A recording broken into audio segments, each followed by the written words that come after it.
Questions है वो सारे आपको करने जरूरी हैं। और जो आपको डीपीपीज मिल रही है, देखो क्वेश्चंस की तो कोई कमी नहीं है, इतने सारे क्वेश्चन कर लोगे तो भी आपकी प्रैक्टिस बहुत बढ़िया होगी। मैम आपने संडे वाला टेस्ट मैम कौन सी बुक अच्छी है मैम प्रिपरेशन के लिए? देखो सारी बुक्स अच्छी हैं, आपको अगर एक लेनी भी है तो आप ले सकते हो, एमटीजी की बुक है ये, ठीक है, प्रीवियस ईयर क्वेश्चन के लिए अलग मिल जाएगी। और आपको अगर वैसे थ्योरी के लिए चाहिए तो आप या तो एसएल अरोड़ा ले सकते हैं, प्रदीप ले सकते हैं, डीसी पांडे की बुक भी अच्छी है, जो मैंने कभी अपने टाइम में अभी पढ़े थे, तो डीसी पांडे और प्रदीप को पढ़ी हुई है मैंने। और एचसी वर्मा मैंने 12th की करी हुई है, 11th की नहीं की हुई। यस मैम 12th की बढ़िया, मेरे पास दोनों की है मैम। हाँ तो मैंने 11th की नहीं की थी, तब मुझे पता ही नहीं था कि एचसी वर्मा की बुक भी है, मेरे को 12th में पता लगा था। यस मैम 10th में भी तो थी मैम, मैंने 10th में दे लिया था। देखिए चलिए ठीक है, बाकी बातें बाद में करेंगे। माइक अपना ऑफ रखेंगे, शोर मुझे नहीं चाहिए है, ओके। ध्यान रखेंगे, आपके घरों के पीछे से आवाज आते हैं बेटा, क्लास में डिस्टरबेंस होती है, अगर कुछ पूछ रही हूँ तो आप मुझे बताएंगे, ओके। अपना माइक ऑन करें, जवाब दें और बंद कर दें, ठीक है। ये आपके हाथ में, आप कितना इसको प्रोडक्टिव बनाना चाहते हो क्लास में। चलिए देखिए, कुछ मैंने फॉर्मूले यहाँ पर लिखे हैं, एक क्विक सा रिवीजन हो जाएगा आपका। कूलम्स जो आपको पता है कि फोर्स ऑफ अट्रैक्शन या रिपल्शन दो चार्जेस के बीच में k q1 q2 by r square होता है। मैम ये दो चार्जों के बीच का है ना, ये हाँ दो चार्जेस हैं, ठीक है। अगर आपके पास अपोजिट चार्जेस हैं तो फोर्स ऑफ अट्रैक्शन है, सिमिलर नेचर है तो फोर्स ऑफ रिपल्शन है। तो फॉर्मूला आपको पता है k q1 q2 by r square, k का वैल्यू आपको पता है। ये आपके पास क्या है, रिलेटिव परमिटिविटी और परमिटिविटी ऑफ मीडियम और वैक्यूम में एक रिलेशनशिप है, ये पता होना चाहिए। मीडियम का परमिटिविटी क्या है, रिलेटिव परमिटिविटी इनटू में वैक्यूम का परमिटिविटी। हमेशा याद रखें वैक्यूम का परमिटिविटी कम होता है किसी भी मीडियम से, इस वजह से क्या होता है कि फोर्स ऑफ मीडियम है वो लेस रहता है फोर्स ऑफ वैक्यूम से, ठीक है। क्योंकि अगर आप के को ओपन करते हैं बेटा, के होता है 1/4 पाई एप्सिलॉन, अगर वैक्यूम है तो ई नॉट आ जाता है, मीडियम है तो ई एम आ जाता है। तो force is inversely proportional to epsilon है ना, जो परमिटिविटी है उसके इनवर्सली प्रोपोर्शनल है। अगर आप बात करें मीडियम का हमेशा वैक्यूम से ज्यादा है, तो इसका मतलब फोर्स हमेशा मीडियम का कम रहेगा ना वैक्यूम वाले फोर्स से, राइट। क्योंकि वैक्यूम के केस में फोर्स आएगा आपके पास 1/E0 और हमेशा EM जो मीडियम का वो हमेशा ज्यादा है E0 से, तो force of medium is always greater than force in vacuum, sorry smaller, force in medium is smaller than force in vacuum, क्योंकि मीडियम का permittivity is always greater than permittivity of vacuum, ठीक है। तो थोड़ा सा ये आपको पता होना चाहिए, इसके ऊपर क्वेश्चन हम लोगों ने क्लास में काफी प्रैक्टिस किए थे। ई नॉट का वैल्यू आपको पता होना चाहिए 8.85 इंटू 10⁻⁻12। ई नॉट का वैल्यू कोई जरूरी नहीं है कि क्वेश्चन में दिया होगा। आगे चलते, इलेक्ट्रिक फील्ड एक पॉइंट चार्ज की वजह से किसी भी पॉइंट पर अगर आप निकालना चाहें, मान लो यहाँ पर आपके पास कोई चार्ज रखा है Q और मैं R डिस्टेंस पे इलेक्ट्रिक फील्ड निकालना चाहती हूँ, तो सिंपली आपको फॉर्मूला पता है KQ बाय R स्क्वायर। अगर मैं पूछ लूँ इलेक्ट्रिक फील्ड का डायरेक्शन क्या है, it is the direction of force. Force का डायरेक्शन कैसे निकालेंगे पॉइंट पर, एक टेस्ट चार्ज आप समझ सकते हैं, पॉजिटिव टेस्ट चार्ज रखिए, आपको डायरेक्शन पता लग जाएगी। Electric field is inversely proportional to the distance, ठीक है। ग्राफ बनाना है तो आप बना सकते हो। आगे important, very important formula, electric field intensity at centre due to arc. Arc कोई भी एंगल सबटेंड करे, जैसे कि अगर मान लो सेंटर पे इस आर्क की वजह से मैं निकालना चाहती हूँ जो कि एंगल अल्फा सबटेंड कर रही है, तो यहाँ पर क्या होता है 2k lambda by r into sine alpha by 2। Remember this formula कि यहाँ अगर सेंटर पे आप इलेक्ट्रिक फील्ड निकाल रहे हो that is equal to 2k lambda by r sine alpha by 2। Alpha क्या है, इस आर्क का एंगल है बेटा, बाद में लास्ट में पूछेंगे जो भी आपके प्रॉब्लम्स हैं, इंडिविजुअल डाउट्स में ले लूंगी आफ्टर क्लास, ठीक है। तो यहाँ पर क्या जाएगा, हाँ जी ma'am lambda equal to charge full length होता है ना, लैम्डा, यस मैं बता रही हूँ आपको ये चीज। तो आपके पास लैम्डा क्या होता है, linear charge density, that is charge per unit length. के क्या होता है, इलेक्ट्रोस्टैटिक फोर्स कांस्टेंट जिसका वैल्यू 9 इंटू 10⁹ है। आर इस आर्क का रेडियस है और अल्फा ये जो भी आर्क का लेंथ है जो एंगल बनाएगी वो आपका 0 से 360 तक कोई भी एंगल हो सकता है, ठीक है। तो यहाँ पर आपके पास ये फॉर्मूला आपको याद रखना है। उसके बाद electric field on axis of charge ring, अगर मैं एक्सिस पे निकालना चाहूँ that is equal to KQX by में R square plus X square का पावर 3/2। X क्या है यहाँ से, distance of the point from the centre of the ring. K constant आपको पता है, चार्ज मान लीजिए कि Q उसके ऊपर यूनिफॉर्मली डिस्ट्रीब्यूटेड है, कैपिटल R रेडियस है। फिर हम यहाँ पर एक दो केसेस करते हैं कि मान लीजिए अगर हम डिस्टेंस को 0 कर दें, इस x को 0 कर दें, हम सेंटर पे पहुंच जाएंगे ना। जैसे ही हम सेंटर पे पहुंचेंगे इलेक्ट्रिक फील्ड क्या हो जाता है 0, क्योंकि ये x के प्रोपोर्शनल है। और अगर हम मैक्सिमम इलेक्ट्रिक फील्ड निकालना चाहते हैं किसी पॉइंट पर, वो पॉइंट क्या है, वो डेरिवेशन मैंने क्लास में कराया था, x is equal two plus minus r/√2 पे आपको इलेक्ट्रिक फील्ड का मैक्सिमम वैल्यू मिलता है, और कितना मिलता है वो ये मिलता है। तो आप अगर इसका डेरिवेशन देखना चाहते हैं तो देख सकते हैं। आगे चलते हैं, electric field due to dipole on axis, axis पे जिसका सेंटर, ये पूरा डाइपोल है -q + q, सेंटर से डिस्टेंस है पॉइंट का x। अगर मैं यहाँ पर इलेक्ट्रिक फील्ड निकालना चाहती हूँ, फॉर्मूला क्या होता है 2kp में x3। x के कितने पावर के इनवर्सली प्रोपोर्शनल है, क्यूब, ये याद रखेंगे, it is inversely proportional to x का क्यूब। फिर electric field due to dipole on perpendicular bisector -kp/x3। अगर आपके पास ये डाइपोल है -q से +q इधर, और अगर मैं कहीं परपेंडिकुलर बाइसेक्टर पे निकाल लूं तो opposite to the direction of dipole moment आता है। आगे, torque net on dipole in uniform electric field, formula याद रखिए P×E, PE sin theta, P और E के बीच में एंगल आपको पता होना चाहिए। फिर फ्लक्स से रिलेटेड क्वेश्चंस बनते हैं बहुत अच्छे अच्छे। E.A अगर यूनिफॉर्म इलेक्ट्रिक फील्ड है, अगर यूनिफॉर्म इलेक्ट्रिक फील्ड नहीं है तो हम स्मॉल एलिमेंट्स के थ्रू एक्सप्रेस करते हैं, और इसको हम इंटीग्रेशन की फॉर्म में पुट कर सकते हैं। गॉस लॉ क्या होता है कि flux through close 3D surface क्या होता है कि उस क्लोज सरफेस के अंदर कितना नेट चार्ज एनक्लोज है बाय में एप्सिलॉन नॉट। मान लीजिए ये कोई भी एक क्लोज सरफेस है, अगर मुझे इससे फ्लक्स निकालना है, मैं इसमें आपको चार्ज दे दूं Q1 Q2 Q3, कितना होगा, जो नेट है विद साइन रखेंगे, मान लो एक माइनस कर दिया तो -Q1 + Q2 + Q3 by epsilon nought. Close surface के अंदर नेट चार्ज निकालें divided by epsilon nought, that is equal to flux. ये क्लोज इंटीग्रल है, पूरे के लिए आप इंटीग्रेशन करते हैं E.dA। कभी भी गॉसियन सरफेस बनाना हो तो हमें सर्कल वाला बनाना चाहिए कि टेढ़ा मेढ़ा बनाना चाहिए? देखो आपका क्लोज सरफेस होना चाहिए, डिपेंडिंग अपॉन द कंडीशन है उन्होंने क्या पूछा है।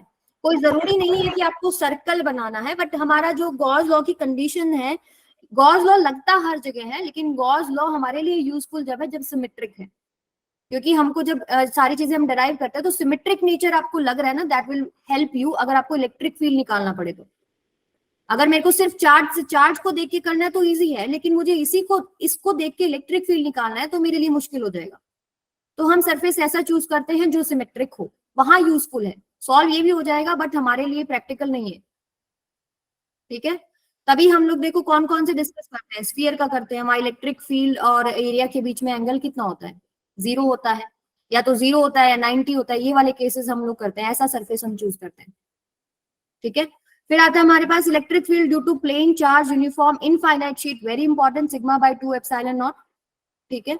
इसके ऊपर भी क्वेश्चन एक दो करेंगे हम लोग। इसके डिफरेंट डिफरेंट क्वेश्चंस हमने करे थे, अगर 2 शीट ले लें, अलग अलग चार्ज ले लें, ठीक है, यहाँ कितना होगा, यहाँ कितना होगा, यहाँ कितना होगा, इस तरह की क्वेश्चन। हाँ जी, यहाँ पे सिग्मा क्या है? Sigma is surface charge density. मान लीजिए पूरा प्लेट है, ठीक है, इस पे आपके पास ऐसे यूनिफॉर्म चार्ज डिस्ट्रीब्यूटेड है, तो सिग्मा क्या है, चार्ज पर यूनिट एरिया, ठीक है। तो आप यहाँ देख रहे हो इलेक्ट्रिक फील्ड डिस्टेंस पे डिपेंड नहीं कर रहा, अगर कोई भी शीट की वजह से आपने निकाला है, मान लीजिए ये सिग्मा है यानी प्लस चार्ज डेंसिटी है, यानी प्लस चार्ज यूनिफॉर्मली डिस्ट्रीब्यूटेड है, यहाँ निकालो, यहाँ निकालो, यहाँ निकालो, यहाँ एवरीवेयर सेम, ठीक है। और प्लस की वजह से अवे होता है, माइनस की वजह से टूवर्ड्स द फील्ड होता है किसी भी पॉइंट पे, अगर आप देखोगे। आगे आता है potential due to dipole on axis. Potential on axis क्या होता है, 2kp/x²। इलेक्ट्रिक फील्ड में क्या था, x3, यहाँ पर x² के इनवर्सली प्रोपोर्शनल होता है। Potential due to dipole on perpendicular bisector of dipole कितना हो जाता है, 0 हो जाता है।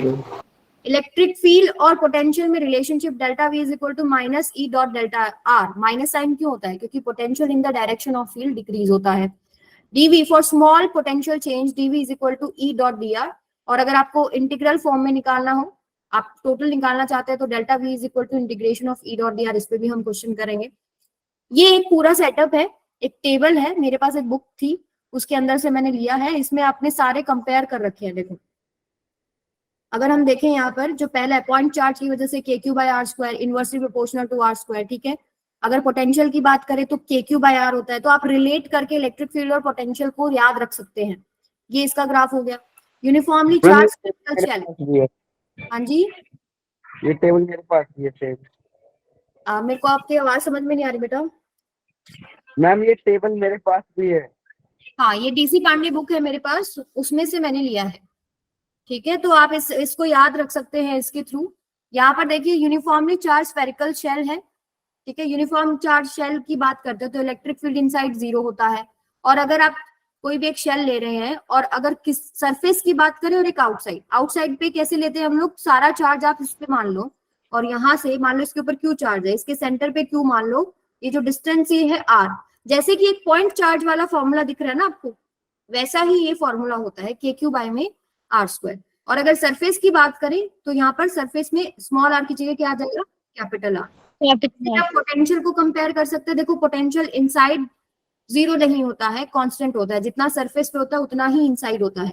तो सरफेस पे निकालने से पहले आउटसाइड आप निकालें, आउटसाइड में कितना होता है, मान लो इसके ऊपर क्यू चार्ज है, हम अज्यूम करते हैं वो सारा सेंटर पे है, एक पॉइंट चार्ज की वजह से कितने भी डिस्टेंस पे जैसे हम पोटेंशियल निकालते हैं सेम टू सेम वैसे ही निकालते हैं।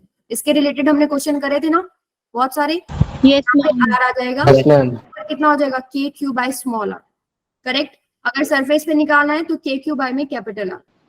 ठीक है, और इनके ग्राफ्स आप देख सकते हो, यहाँ पर अंदर जो है एक कांस्टेंट लाइन आपको दिखाई दे रही है और यहाँ पर अंदर 0 होता है।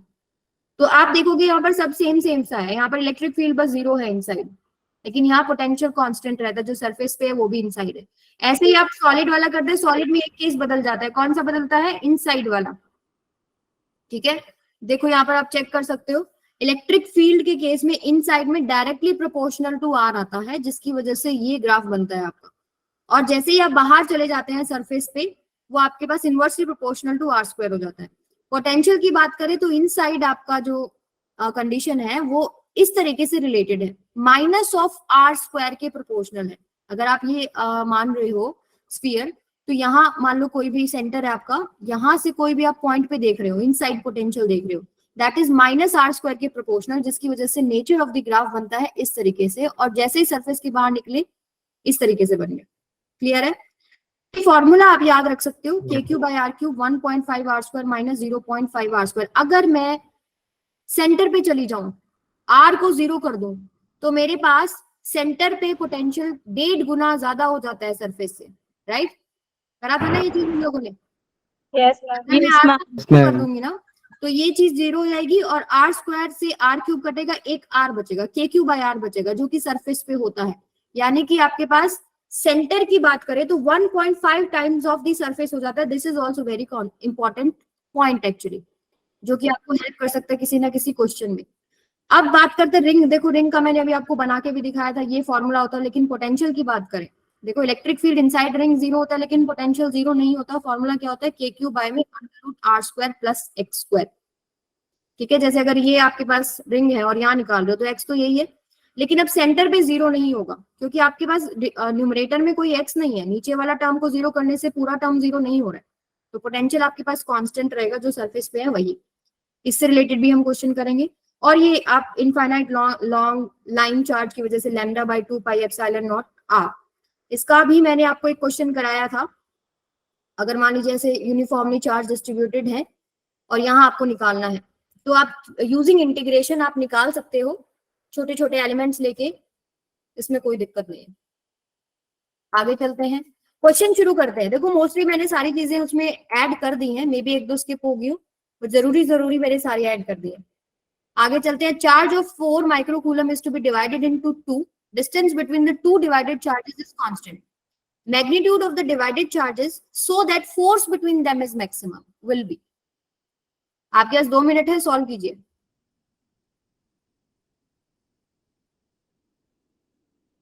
गॉसियन लॉ क्या होता है बेटा, flux through close surface is charge enclosed by epsilon naught. और फ्लक्स का एक फॉर्मूला और भी होता है, ई डॉट डी एस का इंटीग्रेशन, क्लोज इंटीग्रेशन।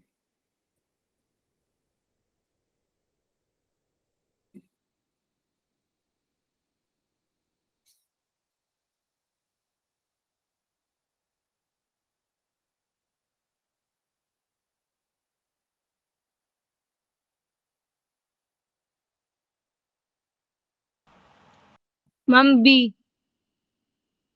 गुड, क्या नाम है बेटा? मैम नाम? Vaishali Vaishali, Vaishali Lohia. Lohia. Yes, good. 2 microcoulomb and 2 microcoulomb. और किसी का आया है? काफी बच्चों ने मैम भी है। चार्ज में और बच्चों ने भी किए हैं। क्या क्या? Yes ma'am. यस मैम भी है। चार्ज में भेजे मैम बच्चों ने। हाँ निशा, में बहुत पहले से आ गया आंसर। प्रदीप, अभय, अमर। देखिए जिसका भी नहीं हुआ, इस तरह का एक क्वेश्चन मैंने क्लास में भी कराया था कि a charge of 4 microcoulomb is to be divided into 2। Let's say आपने दो हिस्सों में बांटा है, 4 एंड 4 माइनस क्यू। ठीक है, आपने दो हिस्सों में बांट दिया, एक तो 4 माइनस क्यू और एक बच गया क्यू। ठीक है, आपने क्यू लिया और 4 में से क्यू माइनस किया, तो दो चार्जेस आपके पास आ गए। Distance between the two divided charges is constant. अब इनके बीच का डिस्टेंस के साथ हमने कोई छेड़खानी नहीं करनी है। Magnitude of the divided charges so that force between them is maximum. इनका मैं क्या मैग्नीट्यूड रखूं कि मेरे पास मैक्सिमम फोर्स आ जाए, मतलब सीधी सीधी बात है, आपको क्यू निकालना है। तो सबसे पहले तो फोर्स होगा कितना इनके बीच में, 4 minus Q into Q, yes ma'am. एक के आएगा और नीचे मान लो इनके बीच का डिस्टेंस है आर स्क्वायर। ठीक है, अब देखो आपको फोर्स मैक्सिमम चाहिए और डिपेंड किस पे कर रहा है कि चार्ज का डिवीजन क्या है। तो हम ऐसी चीजों को कैसे सॉल्व करते हैं कि भाई डीएफ बाय में डी क्यू जहां 0 हो गया, ठीक है, वहां से हम एक पॉइंट निकाल लेंगे क्यू की वैल्यू, वो हमें फोर्स मैक्सिमम दे देगा। तो डीएफ बाय डी क्यू अगर आप करते हैं तो यहाँ पर देखो के कांस्टेंट है, आर स्क्वायर, आर बोला इन्होंने कांस्टेंट है, तो अंदर बचा 4 माइनस क्यू इंटू क्यू, यानी इसको डिफरेंशिएशन करना है आपने। ये अगर मैं खोल लूं थोड़ा, 4 Q minus Q square this is equal to 0। अब ये कांस्टेंट है, ये तो 0 हो नहीं सकता, यानी इसका जो भी डिफरेंशिएशन आएगा वो 0 आएगा। तो इसका डिफरेंशिएशन कैसे करेंगे, 4 क्यू का 4 और माइनस क्यू स्क्वायर का क्या हो जाएगा, minus 2 Q that is equal to 0, यानी कि 4 इक्वल्स टू 2 क्यू, यानी क्यू इज इक्वल टू 2, यानी कि क्यू की वैल्यू 2 माइक्रोकूलम, क्योंकि हमारा जो चल रहे हैं सारे माइक्रोकूलम में चल रहे हैं। तो अब मुझे दोनों चार्जेस बताओ क्या आएंगे, एक तो 2 आ गया और दूसरा क्या है 4 माइनस 2, करेक्ट? यस सबको निकाल सकते हैं। हमारे पास फॉर्मूला होता है कि force is directly proportional to magnitude of charges, और फिर हम इन सबको मल्टीप्लाई करेंगे तो सबसे ज्यादा जिसमें आएगा। Force is directly proportional to magnitude of charges, उसके बाद क्या करोगे? मैम इनको मल्टीप्लाई किया, जैसे 1 को 3 से किया 3 आया, 2 को 2 से किया 4 अच्छा, आया। आप ऑप्शंस के थ्रू करना चाहते हो, ठीक है, वैसे भी कर सकते हैं, बट आपको कई बार नहीं भी समझ में आए तो आपको मेथड तो पता होना चाहिए। Yes ma'am. ठीक है, चलो, ये आईआईटी में आया हुआ क्वेश्चन है। Two identical metallic spheres A and B, और आई थिंक नीट में भी आया हुआ क्वेश्चन है, थोड़ा सा चेंज था उसमें लेकिन क्वेश्चन आया है। Two identical metallic spheres A and B when placed at certain distance in air repel each other with the force of F. यानी कि दो मेटालिक स्फीयर्स है, पहला मेटालिक स्फीयर यहां से शुरू करते हैं, ये एक मेटालिक स्फीयर है, ये एक मेटालिक स्फीयर है, आइडेंटिकल है, यानी दोनों का रेडियस भी सेम है, दोनों ऑब्जेक्ट सेम है, A and B, A and B. When placed at certain distance in air, repel each other with force F। अब देखो दोनों फोर्स F से रिपेल कर रहे हैं, आइडेंटिकल है, लेट्स से इन दोनों के ऊपर जो चार्ज है वो क्यू क्यू है, दोनों पे सेम है। ठीक है, another identical uncharged sphere C is first placed in contact with A। एक और आप उठा के लेके आए C, आइडेंटिकल है, बिल्कुल सेम, डिट्टो, कॉन्फ़िगरेशन सेम है। आप इसको लेके आते हैं और आप A के साथ टच करते हैं। जैसे ही आप A के साथ टच करेंगे, अगर बॉडीज आइडेंटिकल है तो चार्ज हाफ हाफ हो जाएगा। Yes ma'am. तो फर्स्ट वाला जो है उसके ऊपर हो गया कितना, Q/2, और आपका C वाला जो है C के ऊपर कितना हो जाएगा, Q/2। Q/2। ठीक है, उसके बाद क्या बोला है, and then in contact with B। अब इसको आपको इसके साथ टच करना है। जैसे ही आप इसको इसके साथ टच करेंगे, अब दोबारा से चार्ज रीडिस्ट्रीब्यूट होगा, जितना भी टोटल बनेगा डिवाइड बाय 2। तो Q प्लस में Q/2 डिवाइडेड बाय में 2, तो ये हो जाएगा 3Q/2/2, यानी कि 3Q/4 आएगा। यानी जो B वाला है वो आपके पास यहाँ पर क्या वैल्यू लेगा, 3Q/4। ठीक है, और इसके ऊपर भी कितना हो जाएगा अब, 3Q/4। तो यहां से हम हटा देते हैं अब इसको, तो C वाला भी 3Q/4 लेगा, वो आप यहां रख दो। ये C आइडेंटिकल 3Q/4। ठीक है, अब इन्होंने बोला मिड पॉइंट पे रखा है, तो इस पर कितना फोर्स लगेगा?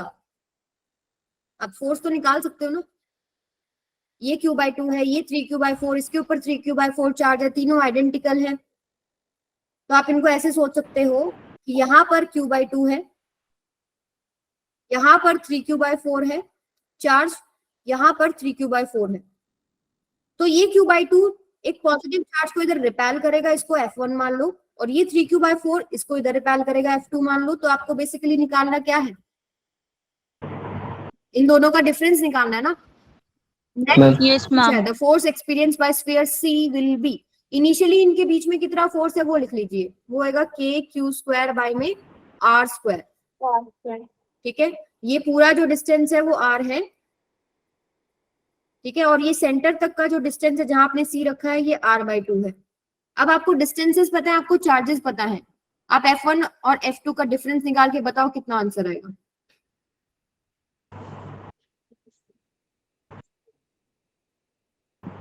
Ma'am 3F/4। 3F/4, very good. और किसी का निकला है? मैम मेरा 3F/8 निकला है। वो तो चलो चेक करते हैं, और पहले भी देखेंगे जिसने पहला आंसर दिया वो सही बताया है कि नहीं। हाँ जी, अभिषेक कुमार बोलिए बेटा। हैंड रेज किया ना आपने? Ma'am B option. Yes, B is the right answer. तो आप पहले तो मुझे मैं बताओ बताने के लिए pattern। किया था कि ऑफर सकते हैं। हाँ जी, मैम मेरा 3F/4 आया। हाँ बिल्कुल सही जवाब है आपका, 3F/4। तो सबसे पहले फोर्स वन कितना हो जाएगा? फोर्स वन हो जाएगा KQ/2 इंटू में 3Q/4 डिवाइडेड बाय में R/2 का होल स्क्वायर। F2 भी ऐसे ही निकल जाएगा। F2 कितना है? K 3Q/4 into 3Q/4 divided by में R/2 का होल स्क्वायर। अब आपको बस डिफरेंस करना है, जो आपको बड़ा दिख रहा है उसमें से सब्ट्रैक्ट करना है। बेटा माइक ऑफ। तो यहाँ से देखो, अगर मैं इन दोनों को सब्ट्रैक्ट करती हूँ तो क्या क्या चीजें कॉमन आती हैं।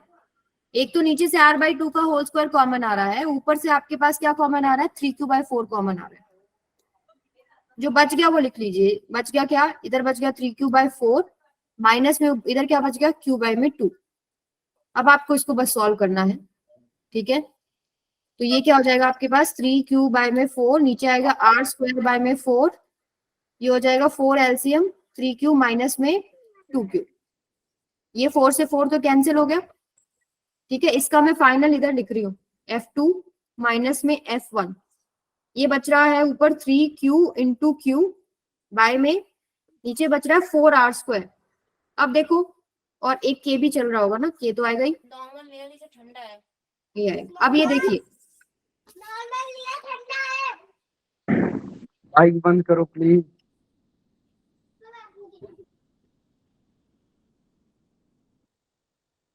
देखिए कहाँ थी मैं? हाँ, KQ² और 4, ये तो आपके पास F ही है।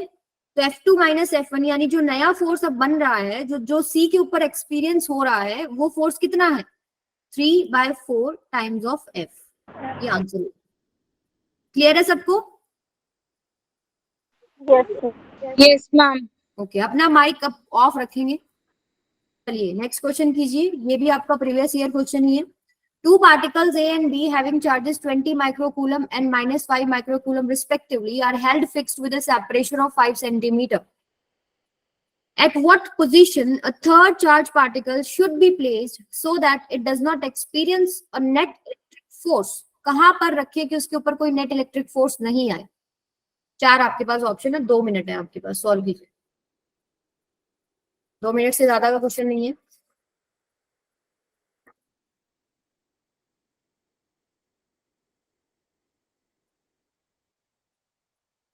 Good evening ma'am.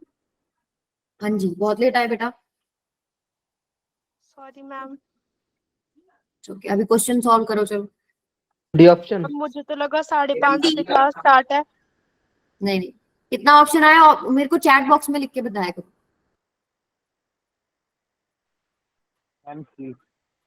ये आ रहा है।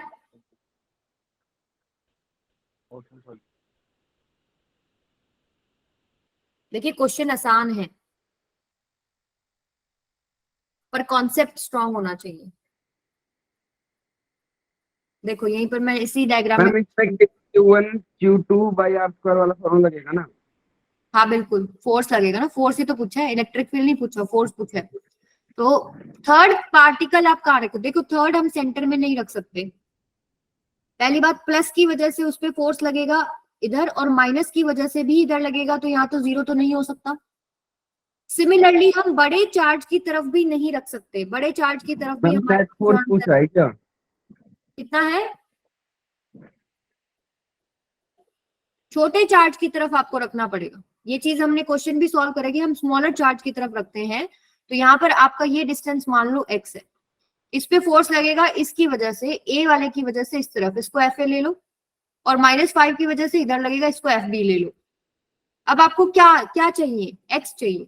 अब ये दोनों फोर्स इक्वल हो जाएंगे तो मेरे पास वो कंडीशन आ जाएगी, FA इक्वल्स टू FB हो जाए, यानी कि यहाँ पर नेट फोर्स 0 हो जाएगा। अब नेट फोर्स 0 होने के लिए आप क्या करेंगे, यहाँ पर FA निकालो, FA कितना हो जाएगा, K20। हाँ जी मैम आंसर 5 आ रहा है। 5 तो दो ऑप्शन में है ना, कहाँ कौन सा, मैम या तो मैम बी ये ऑप्शन। इस तरफ एक देखो राइट मैं हैंड solve- साइड वाले का तरफ में मैंने आ रहा है मेरा। सुनो मैं सॉल्व कर रही हूँ, बी साइड पे रखते फिर भी ये ऑप्शन बता रहे। चलो देखो सुनो, अब K Q1 Q2 by R square at what position, third charge को मान तो लो कुछ, इसको मान लो कि Q है, तो K20 इंटू Q बाय में इनके बीच का डिस्टेंस कितना होगा, 5 प्लस में x का whole square, this is equal to K FB कितना हो जाएगा, इंटू में 5 इंटू Q बाय में x स्क्वायर। अब बस इसको सॉल्व करना है, K से K चला जाएगा, Q से Q चला जाएगा, यहाँ पर आपके पास क्या आएगा, 5 1 जा 5 4 जा, ये आ जाएगा। तो x स्क्वायर कितना आ गया, 5 प्लस x का होल स्क्वायर बाय में 4 का स्क्वायर, सॉरी स्क्वायर नहीं है यहाँ, x क्या आ जाएगा, इसका अंडर रूट, यानी 5 प्लस x बाय में 2, यानी कि 2x is equal to 5 plus x, यानी कि x इज इक्वल टू 5। ठीक है, तो 5 सेंटीमीटर तो ठीक है। दूसरी बात, दोनों ऑप्शंस में ऊपर लिखा है at 5 centimetre from 20 micro coulomb on the left side of the system, left side में नहीं रख सकते। आंसर है। सेकंड आंसर है, आपको बड़े जो छोटा राइट चार्ज, हैंड साइड हो जाएगा। यस जो छोटा चार्ज है उसकी तरफ रखना है। हाँ जी बेटा, क्लियर है सबको, थम्स अप कर दो अगर क्लियर है तो मैसेज में। ठीक है, स्मॉलर चार्ज की तरफ आपको रखना पड़ेगा।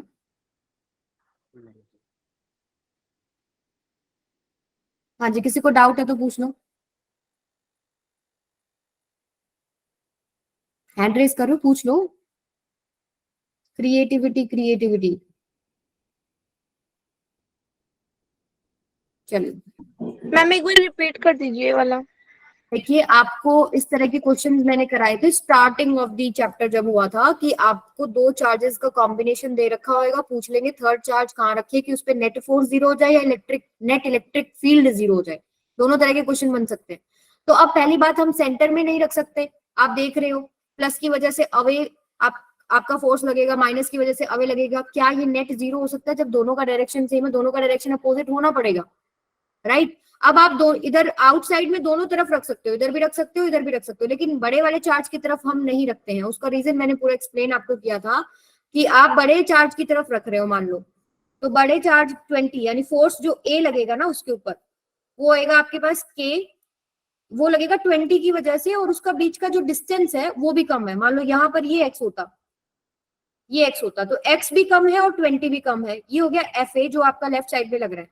तो एफ बी जो लगेगा, एफ बी लगेगा इस तरफ, तो एफ बी में आपके पास चार्ज का वैल्यू भी कम है, और आपने डिनोमिनेटर में जो डिस्टेंस है यानी कि 5 प्लस में एक्स वो भी बढ़ा दिया। तो क्या ये दोनों एक दूसरे को बैलेंस कर सकते हैं?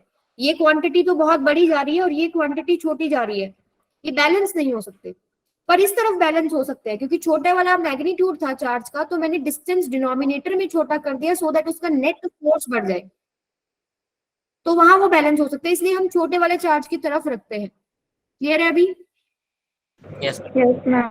चलो फिर आगे आ जाओ, ये बताइए क्विकली आंसर आना चाहिए इसका। तो in the figure a very large plane sheet of positive charge is shown. P1, P2 are 2 points at distance L and 2L from the charge distribution. If sigma is the surface charge density, then the magnitude of electric fields E1 and E2 at P1 and P2 respectively are. बताइए, अभी मैंने revise भी कराया है इससे related आपको। Ma'am C, both are same. Vaishali बोल रही है क्या? Ma'am C. Yes ma'am. अभी Ma'am, दूसरे yes, ma'am. दिन क्या आई? मैम सी। मैम सी है। ऑप्शन है। फील्ड का फॉर्मूला आपको याद हो, सिग्मा बाय में 2 एप्सिलॉन नॉट। ये चार्ज डेंसिटी है, ठीक है, और ये आपका फिक्स होता है, कांस्टेंट हो गया उस शीट के लिए। ई नॉट भी फिक्स है। क्या वो डिस्टेंस पे डिपेंड कर रहा है कि P1 और P2 कहाँ है? नहीं कर रहा। No ma'am. Sigma by 2 epsilon naught होता है, ये कांस्टेंट है। चलिए आगे चलते हैं। ये कीजिए, स्फीयर में भी तो क्वेश्चन आता है कि रेडियस बड़ा छोटा कर देते हैं, तब भी वो क्यू बाय एप्सिलॉन नॉट ही रहता है। स्फीयर के केस में देखो, आर को अगर आप चेंज करो, आर पे डिपेंड करता है बेटा। वहां पे अगर स्फीयर के सरफेस के ऊपर चलाओगे, सेम रेडियस लेके चलाओगे, वहां आप सेम बोल सकते हो। बट आप आर को चेंज कर दोगे, छोटा बड़ा स्फीयर कर दोगे, तो इलेक्ट्रिक फील्ड चेंज हो जाएगा। चलिए, 3 identical charge balls, each of charge 2 coulomb, are suspended from a common point P by silk thread of 2 meter each. क्या बोल रहे हैं? 3 identical charge balls, each of charge 2 coulomb. 3 एक जैसी बॉल है, तीनों पे चार्ज भी सेम है, सिल्क थ्रेड से बंधी हुई है। चार्ज सेम होने की वजह से वो रिपेल करेंगे। वो ऐसे सेटअप बनेगा आपका, एक पीछे चली जाएगी थोड़ी, एक आगे आ गई, एक इधर आ गई। As shown in figure, they form an equilateral triangle of side 1 meter. तो क्या कर रहे हैं? ये 1 मीटर का, देखो नीचे इक्विलेटरल ट्राइंगल आपको दिख रहा होगा, ये बन रहा है। The ratio of net force on a charged ball to the force between any 2 charged balls will be. यानी इन तीनों की वजह से जो नेट फोर्स निकलेगा और जो 2 चार्ज बॉल्स के बीच में जो फोर्स है, उनका रेशियो आपको बताना है। तो क्वेश्चन दिखने में कॉम्प्लिकेटेड जरूर है, बहुत आसान है। आप ये इक्विलेटरल ट्राइंगल साइड में ले आओ। क्या करो? ये इक्विलेटरल ट्राइंगल साइड में ले आओ। ये आपके पास क्या है? 2 कूलम, ये भी 2 कूलम, ये भी 2 कूलम, तीनों का साइड सेम है, 1 मीटर 1 मीटर 1 मीटर, ठीक है। तो they form an equilateral triangle of side. Ma'am under 3 yes ma'am, C है सब। आ भी गया तुम्हारा ma'am √3 yes ma'am. Ratio 2। Answer? सही नहीं निकाला तुम लोगों ने। मैम हाँ जी बोलो। चलिए, ये आपके पास 3 चार्जेस हैं, साइड आपके पास हो गई। Ratio of net force on a charged ball, कोई भी एक बॉल उठा लो, चलो ये उठा ली मैंने। And to the force between any 2 charge ball. तो पहले तो एक के ऊपर निकालो, नेट कितना आएगा। देखो ये प्लस है, प्लस की वजह से अवे इधर लगेगा ना फोर्स। इसको मान लो नंबर 1, इसको मान लो नंबर 2, इसको मान लो नंबर 3, तो ये F1 मान लो। और ये इसकी वजह से इधर लगेगा, प्लस प्लस चार्ज है, रिपेल करेगा, ये हो गया F2। अब मुझे बताओ F1 और F2 का वैल्यू कितना है? सेम ही तो है। Yes ma'am. 2 का स्क्वायर बाय में 1 का स्क्वायर, इसको F मान लो फॉर सम टाइम। इसको हम अब रिजल्टेंट निकाल सकते हैं कि नहीं? यहाँ पे ये इक्विलेटरल ट्राइंगल है, 60 डिग्री हो गया, तो ये भी 60 डिग्री हो गया।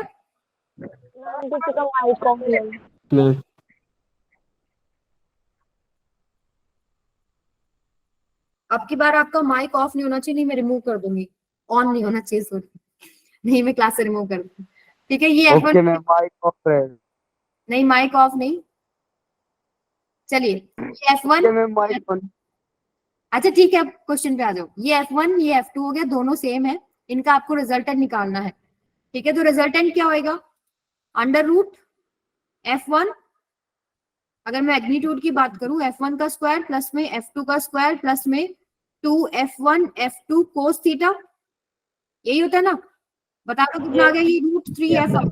F1 F2 को आप F पुट करें, थीटा को 60 डिग्री पुट करें, ये आपका √3F बन रहा है या नहीं, पहले तो ये चेक करो। मैम मेरा आंसर ऑप्शन डी आ रहा है। डी। क्या नाम है आपका? Ma'am Radhika. Very good Radhika. Radhika, मैंने आपका वाई वाली है क्या? No ma'am. मैंने एक राधिका नाम की स्टूडेंट का वाइवा लिया था, उससे पूछा मैंने तो यहाँ पर √3f आ गया है। पर पूछा क्या है, पूछा ये है कि ratio of net force on charge ball to the force between any to charge balls. तो एनी टू चार्ज बॉल्स के बीच में तो यही है ना f, जिसको हमने लिखा था। यानी कि आपके पास रेशियो क्या हो जाएगा, √3f बाय में f कितना हो गया ये, √3 बाय में 1, √3:1। कौन सा ऑप्शन करेक्ट है? डी। F। तो दिखने में क्वेश्चन मुश्किल था बट आसान था ना। तो कई बार लैंग्वेज में आपको फंसा देते हैं, सिल्क थ्रेड है वहां लगाया है, रिपेल कर रहे हैं। सिंपल सा क्वेश्चन था, एक ट्रायंगल निकाल के लाना तो रिजल्टेंट फोर्स निकालनी है, दैट्स इट। और ये 2022 का आया हुआ क्वेश्चन है आईआईटी में। हाँ जी बेटा। ये √3f कैसे आया? √3f देखो मैं यहाँ करके दिखा रही हूँ आपको। अभी देखो इन दोनों का मैं रिजल्टेंट निकाल रही थी। 2 कूलम, डिस्टेंस 1 मीटर। तो F1 का भी सेम रिजल्ट आएगा और F2 का भी सेम रिजल्ट आएगा, जिसको मैंने F मान लिया। यानी दो चार्जेस के बीच में फोर्स F1 और दो चार्जेस के बीच में फोर्स F2 सेम है ना। तो यहाँ पर Yes. रिजल्टेंट क्या हो गया, √F1 की जगह f² कर दो, F2 की जगह f² कर दो, प्लस में 2f² cos 60 डिग्री। cos 60 कितना होता है, √3 बाय में 2। तो हो जाएगा 2f² प्लस में 2f² इंटू √3 बाय में 2 का अंडर रूट। 2 से 2 कैंसिल हो गया, ठीक है। Yes ma'am. कहाँ गड़बड़ हुई है? मैम ये √2 है। मैम 1/2। हाँ 1/2। सॉरी cos, मेरे दिमाग में साइन चल रहा था, उल्टे होती है ना इनकी वैल्यू। cos 60 1/2, तो 1/2 2 से 2 कट गया, ये हो गया आपके पास √3f। अभी आ गया समझ में? Yes ma'am. चलो ये करो। Figure shows a road AB which is bent in a 120-degree circular arc of radius r. A charge minus q is uniformly distributed over road AB. What is the electric field E at the center of curvature O?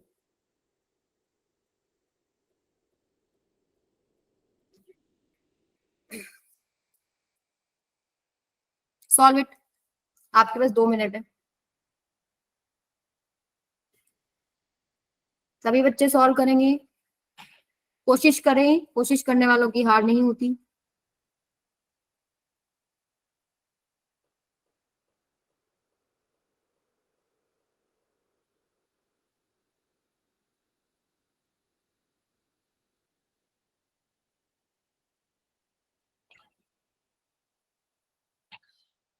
क्या formula use कर रहे हो?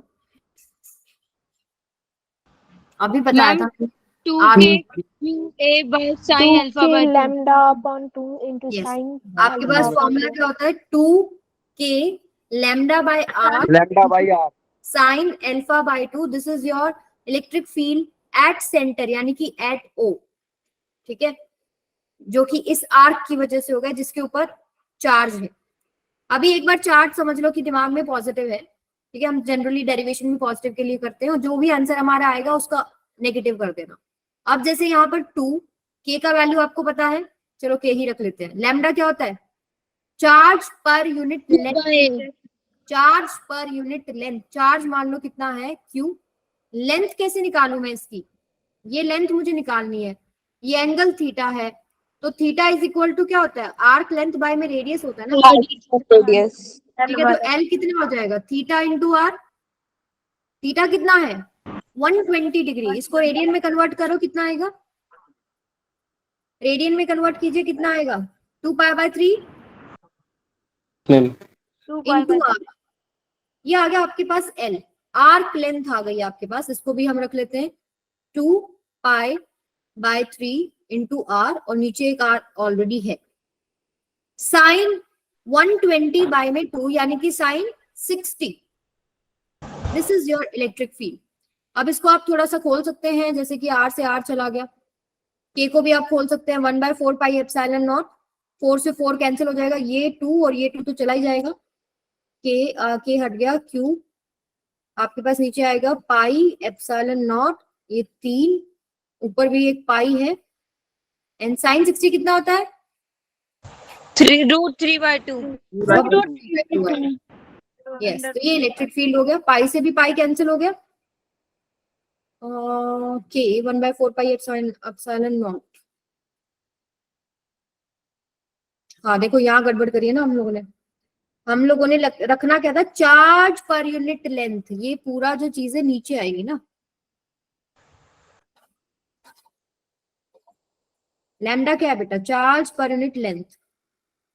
देखो अभी तो आपको options नहीं दे रखे, तो आप इसको कंबाइन भी छोड़ सकते हैं, बट मैं आपको खोल के दिखा रही हूँ कि मे भी कोई दूसरा ऑप्शन आ जाए तो आपको खोलना आना चाहिए। तो charge per unit length, length यहाँ आएगी ना 2 पाई r बाय में 3, ठीक है, साइन 60। तो ये हो जाएगा आपके पास, ये चलो ऐसे ही रखते हैं, 2 4 पाई एप्सिलॉन नॉट इंटू क्यू। यहाँ पे आपके पास r इंटू आर क्या हो जाएगा, r square, pi into pi pi square, और ये 3 ऊपर चला जाएगा। और साइन 60 कितना होता है, टू से 2 √3 आपके पास फाइनल आंसर क्या आएगा, 3√3 क्यू बाय में 4। 4 पाई अभी भी गड़बड़ है कोई, साइन 60 √3/2, ठीक है।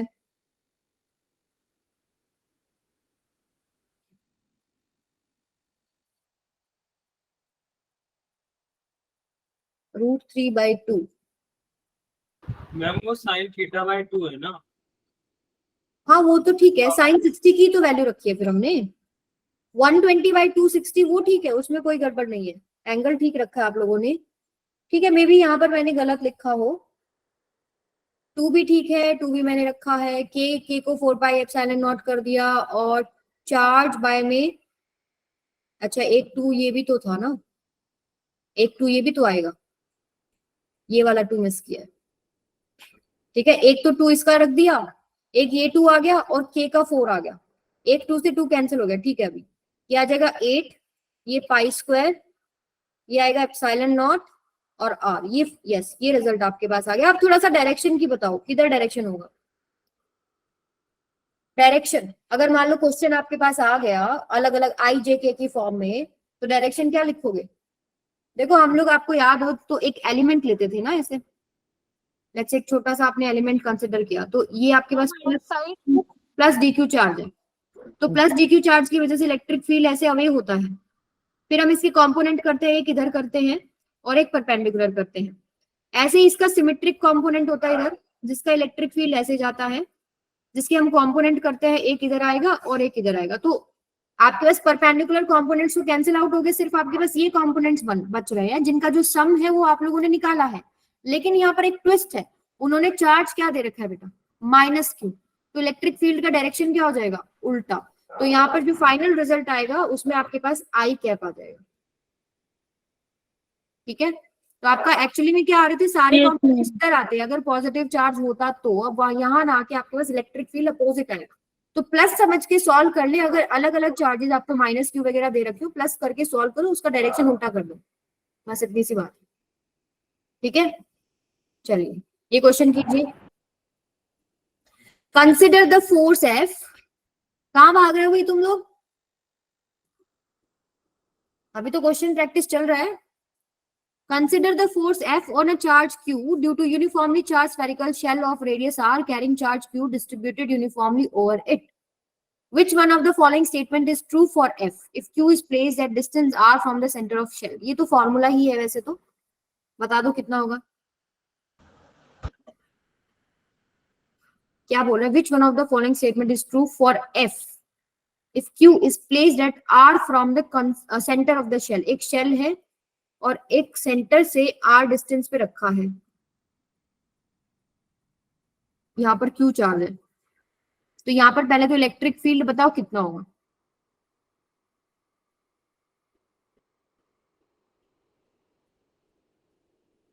यहाँ पर इलेक्ट्रिक फील्ड कितना होगा सभी बच्चे, KQ/R²। Electric field KQ/S। आप क्या समझते हैं कि इस पूरे के पूरे को आप सेंटर पे समझ लो, तो एक पॉइंट चार्ज की वजह से जैसे होता है, तो KQ बाय में r² इलेक्ट्रिक फील्ड हो गया। अब यहाँ फोर्स कितना होगा, EQ, electric field into charge. यहाँ पर इलेक्ट्रिक फील्ड है ऐसे रेडियली आउटवर्ड होता है, इस पॉइंट पर भी आपके पास रेडियली आउटवर्ड आएगा, ठीक है। ए ऑप्शन, यस, तो आपके पास K capital Q small q by में r², ए ऑप्शन कैसे है? R ma'am, less ma'am C option है ma'am, ma'am C C option. होगा। Ma'am C. C. Yes ma'am. Correct option. अगर यहाँ पर मैं नेगेटिव चार्ज रखती तो किधर फोर्स होता? अपोजिट हो जाता नेगेटिव चार्ज पे। Yes ma'am. यहाँ पर इलेक्ट्रिक फील्ड ऐसे है और नेगेटिव पे अपोजिट डायरेक्शन में फोर्स लगता है, तो डायरेक्शंस आपको लेनी आनी चाहिए सारी की सारी। आगे चलो। कैंसिल आउट कर देते ना मैम अपोजिट तो। हाँ जी, मैम साइन पीछे वाला क्वेश्चन दिखा। ये लो बेटा। थैंक यू मैम, हो गया। चलो इस पे आ जाओ। Two identical thin rings, each of radius capital R meters, are coaxially placed at a distance R meters apart. If Q1 coulomb and Q2 coulomb are respectively the charges uniformly spread on the two rings, the work done in moving a charge Q from the center of one ring to that of the other. ये NEET में आया हुआ question है, ठीक है, और mains के लिए भी आप सोच सकते हो कि ये है अच्छे लेवल का क्वेश्चन है, अच्छा क्वेश्चन है। कॉन्सेप्ट इसमें 2-3 लग जाते हैं। देखो, टू आइडेंटिकल थिन रिंग्स बना लेते हैं। ये आइडेंटिकल थिन रिंग्स जिनका रेडियस दोनों का ही क्या है? आर। आगे क्या बोला है? कोएक्सियली प्लेस्ड। कोएक्सियली मतलब एक ही एक्सिस है दोनों का, ठीक है। आगे क्या है? कितना डिस्टेंस दूरी पे? वो भी आर ही डिस्टेंस दूरी पे है। Ma'am are metre. डिस्टेंस क्या है? ये मैम कैपिटल। आगे क्या बोला? If Q1 coulomb Q2 coulomb are respectively the charges, इस पे Q1 है, इस पे Q2 है, uniformly spread on the two rings, the work done in moving a charge small q from center of one ring to the other. यहां से आपको एक चार्ज को, यहां से जीरो नहीं होगा। नहीं जीरो नहीं होगा, यहां से आपको इसको उठा के इधर मूव करना है। तो आपको वर्क डन निकालना हो किसी चार्ज को मूव करने में, तो जिन भी पॉइंट्स के बीच में मूव करना है उनके बीच में पोटेंशियल डिफरेंस निकाल लो। बात तो इतनी है ना, पोटेंशियल डिफरेंस मिल गया। मान लो ये आपके पास फर्स्ट पॉइंट है, ये आपके पास सेकंड पॉइंट है, तो potential second minus potential of first, that is equal to work done in moving a charge from first position to second position divided by में चार्ज।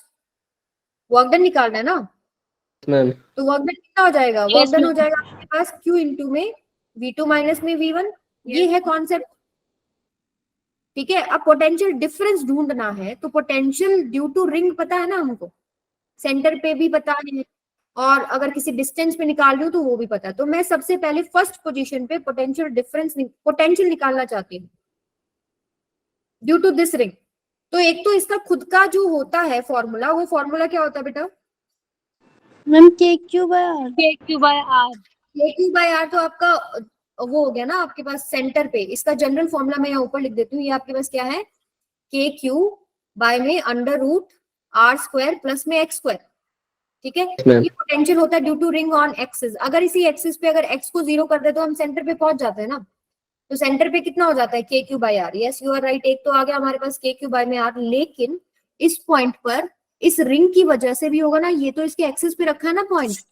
Yes ma'am. इस ring के लिए तो एक्सिस वाला point हो गया, तो एक और पोटेंशियल आएगा, और पोटेंशियल आपके पास सम होता है विद द चार्ज साइन। अगर यहाँ पर माइनस क्यू होता तो माइनस क्यू ले लेती, एल्जेब्रिक सम लेना होता है ना। तो के क्यू बाय आर पहला तो आप लोगों ने निकाल लिया। दूसरे की वजह से अब इस फॉर्मूले को उठाए के, इसको आप लिखें Q1, ये तो इसी की वजह से ना के Q1।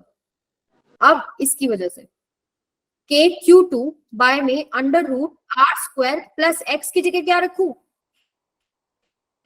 Are. R. Distance between them कितना दे रखा है? आर, यानी आर स्क्वायर। आर फर्स्ट आ गया ना आपके पास।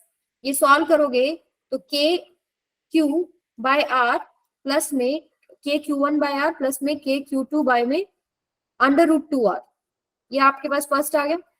अब V2 भी निकालो जरा ऐसे ही।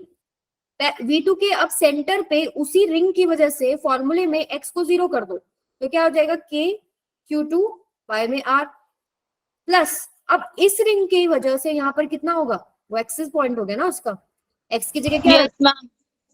R, और Q की मैम जगह इस रिंग का चार्ज आएगा, यानी कि के Q1 बाय में under root R square plus R square. कितना आ जाएगा? के Q2 बाय आर प्लस में के Q1 बाय में रूट 2R, करेक्ट। अब क्या चाहिए, बस इनका डिफरेंस करना है आपको। v2 माइनस v1 कर दो, मल्टीप्लाई। आर स्क्वायर और X square root two R कैसे हो गया? देखो आप जब यहाँ देखो, मेरे को क्या निकालना है, पोटेंशियल फर्स्ट पोजीशन पे निकालना है। फर्स्ट पोजीशन पे पोटेंशियल, पहली बात इस रिंग को देखो तो उसके सेंटर पे रखा है, करेक्ट। तो इस रिंग के लिए फॉर्मूला लगाओ। इसके अगर मैं किसी भी पॉइंट पर एक्सिस पे निकालती तो मैं ये फॉर्मूला लगाती, लेकिन मुझे इसी रिंग के सेंटर पे चाहिए तो मुझे एक्स को 0 करना पड़ेगा ना, यानी आर, ये जो डिस्टेंस आर दे रखा है ये 0 कर दो, यहाँ पहुंच गए। एक तो इसी की वजह से हो गया ना, इसी चार्ज की वजह से। वो तो आपके पास सेंटर वाला फॉर्मूला लग जाएगा, के क्यू बाय में अंडर रूट, या आपका के क्यू बाय आर फॉर्मूला हो जाएगा। तो इस केस में क्या होता है, जो इसी का खुद का चार्ज होता है और जो इसका खुद का रेडियस होता है, और इस पॉइंट को अगर आप इस रिंग के पर्सपेक्टिव से देख रहे हो, ये जो राइट हैंड साइड में, तो उसके लिए वो एक एक्सिस पे पॉइंट है। तो एक्सिस के लिए पॉइंट वाला फॉर्मूला ये वाला लगाएंगे और एक्स को क्या रखेंगे, आर रखेंगे, लेकिन चार्ज यहाँ इस रिंग का आएगा ना, Q2।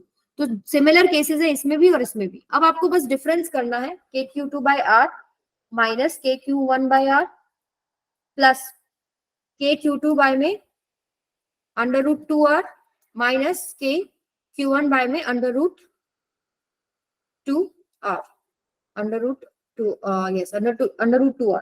This is your work. अब इसको सॉल्व कर लीजिए और मुझे बताओ कौन सा आंसर आएगा। सारा बता दिया मैंने। कौन सा? बी डी नहीं, ma'am B option. B B B होगा मैम। बी ऑप्शन आएगा आपके पास। Q2 माइनस Q1 कॉमन ले लें, B is the right answer. Ma'am B आएगा। समझ में आया कॉन्सेप्ट क्या करना है? पहले यस मैम। पोटेंशियल डिफरेंस समझ में आना चाहिए भाई, यहाँ से यहाँ लेके जा रहे हो तो final potential minus initial potential. फिर आपको सेकंड चीज, रिंग की वजह से पोटेंशियल सेंटर पे जब निकाल रहे हो उसका खुद का चार्ज है, ठीक है।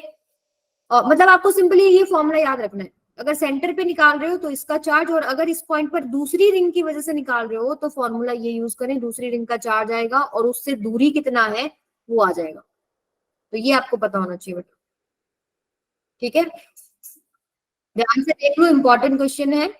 कुछ भी नहीं समझ में आया तो पूछो। मैम मुझे थोड़ा सा डाउट है। हाँ बोलो, कहाँ डाउट है? मैम अगर एलसीएम लेंगे तो के तो कट जाएगा, लेकिन यहाँ पे इनटू का साइन क्यों है? माइनस का होना चाहिए था ना। कहाँ पर इनटू का साइन है? मैम ये ऑप्शन में। ऑप्शन में ये मैम सेकंड ऑप्शन जो करेक्ट है उसके बीच में, मतलब इनटू है बेटा, इसको आप सॉल्व कर लो ना। देखो यहाँ से आप अगर कॉमन ले, इधर से k बाय आर आ जाएगा, इनटू में आएगा ये k2 माइनस में q1, करेक्ट। स्मॉल q बाहर आ गया, प्लस में इधर से क्या कॉमन आ गया, k बाय में रूट 2r, इनटू में q2 माइनस में q1। अब यहाँ से पूरे से q2 माइनस q1 कॉमन आ गया, यस मैम। ठीक है। और आप क्या क्या कॉमन ले सकते हैं, आप k भी कॉमन ले सकते हैं और r भी कॉमन ले सकते हैं। ऑप्शन आ गया क्या बचेगा, रूट टू बच जाएगा। 1 प्लस 1 बाय रूट टू।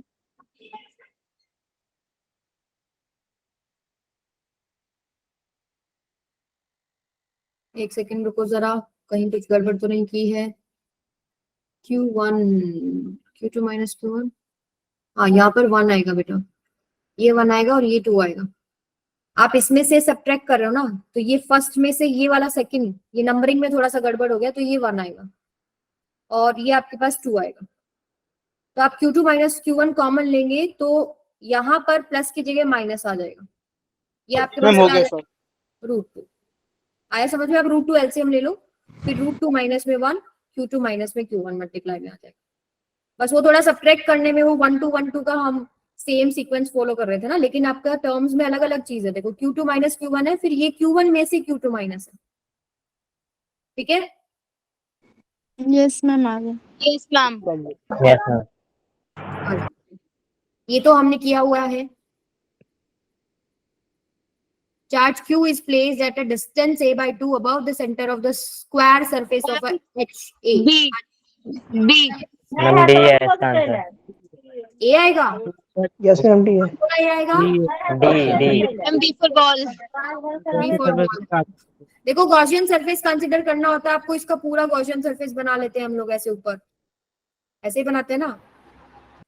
ये बन गया क्वेश्चन सरफेस। अब इसके आप इस तरीके से बनाओगे कि आपके पास जो ये a/2 है ये सेंटर पे है, ठीक है। पूरा जो क्यूब बनाएंगे उसका a आएगा, तो पूरे क्यूब में से कितना जाएगा आपके पास, क्यू बाय में एप्सिलॉन नॉट, लेकिन आपको एक सरफेस से निकालना है तो क्यू बाय में 6 एप्सिलॉन नॉट आ जाएगा। क्लियर है?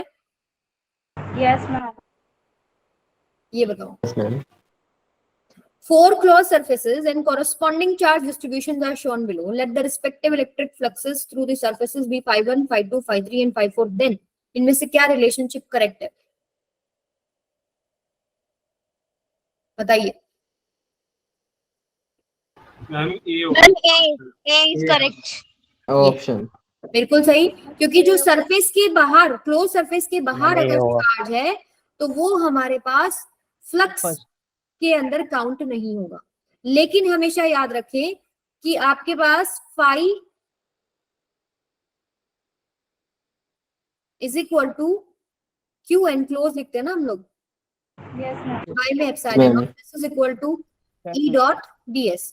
लेकिन अगर मुझे इलेक्ट्रिक फील्ड निकालना पड़े ना यहाँ पर, तो इलेक्ट्रिक फील्ड निकालते हुए सभी चार्जेस मुझे लेने होते हैं अंदर बाहर। अगर मुझे किसी तरीके से इलेक्ट्रिक फील्ड इस रिलेशनशिप को इस्तेमाल करके निकालना है तो इलेक्ट्रिक फील्ड मेरा सभी चार्जेस की वजह से आता है। लेकिन अगर चार्ज एनक्लोज वाले रिलेशनशिप से आप फ्लक्स निकाल रहे हैं तो वहां पर एनक्लोज चार्ज ही आएगा, आउटर वाला चार्ज नहीं आएगा।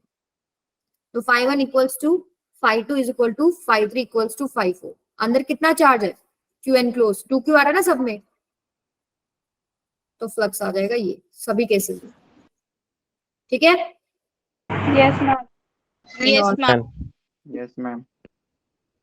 चलो नीलो 4 equal point charges capital Q each are placed in the xy plane at 0, 2, 4, 2, 4 minus 2, 0, minus 2. Work required to put a fifth charge Q at the origin of the coordinate system will be. इनको आपको figure में आपको बना के देती हूँ। इसका क्या बोल रहा है कि ये कोऑर्डिनेट सिस्टम हो गया लेट्स से, और एक चार्ज रखा है आपका कहाँ, इस पे 0, 2। एक चार्ज रखा है आपका यहाँ पर -2, 0। एक चार्ज आपका रखा है कितने पे, 4, 2। और एक कहाँ रखा है भाई, 4, -2, -2। चारों हो गए ना। सब पे सेम चार्ज है, capital Q, capital Q, capital Q, capital Q. अब ये पूछ रहे हैं कि कितना वर्क रिक्वायर्ड है to put fifth charge Q at the origin of the coordinate system. आपको एक फिफ्थ चार्ज रखना है यहाँ पर, कितना वर्क करना पड़ेगा। देखो दो तरीके हैं, पहले बिना फिफ्थ चार्ज के इस सिस्टम का पोटेंशियल एनर्जी निकाल लो, निकाल सकते हो ना। दो चार्जेस का पेयर करो, Q1 Q2 बाय R लगाओ, सबका सम कर दो, ठीक है। दूसरा तरीका क्या है, और फाइनल का निकाल लो, पहले इनिशियली निकालो बिना फिफ्थ चार्ज के, फिर फिफ्थ चार्ज रख के सारे कॉम्बिनेशंस के थ्रू पोटेंशियल एनर्जी निकाल लो, दोनों का डिफरेंस कर दो, ठीक है। That will be the work required to put a fifth charge on that position.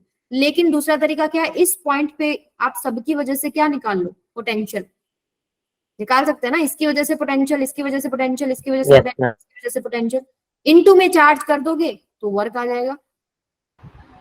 वो मैम आपकी ऐसा भी कर सकते हैं मैम, पहले मतलब जो Q W1 W2 W3 W4 को इकट्ठा रख के इक्वल टू में W5 रख देते हैं, तो कि जो ये वर्क जो मतलब जो इनकी पोटेंशियल एनर्जी होगी वही वो उस पर लगाएंगे, तो उतना ही वो रिपेयर करेंगे ना। मैम इनके बीच में हम डिस्टेंस निकालेंगे, मतलब वो फॉर्मूला लगा के। डिस्टेंस तो आपको गिवन है ना मैम, लेकिन जैसे 4,2 है तो इसमें से फिर कौन सा लेंगे? इसमें डिस्टेंस कौन सा लोगे आप, आपको देखो इसको ज्वाइन कर लो,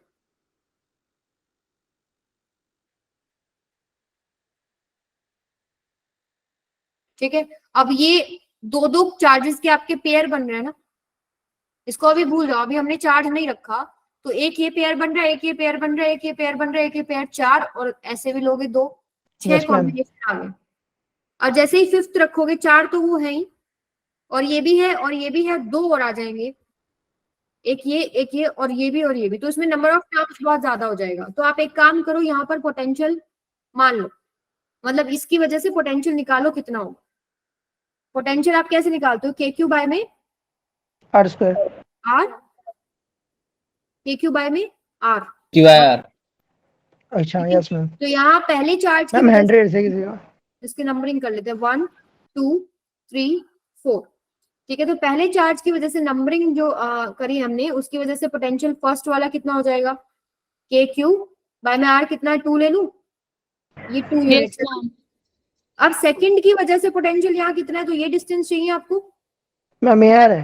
2 है, ये आपके पास 4 है, ये कितना हो जाएगा, √4 square plus √2 square, √20, yes ma'am. ये √20 हो गया। तो ये आपके पास हो जाएगा। 2 के क्यू बाय में √20।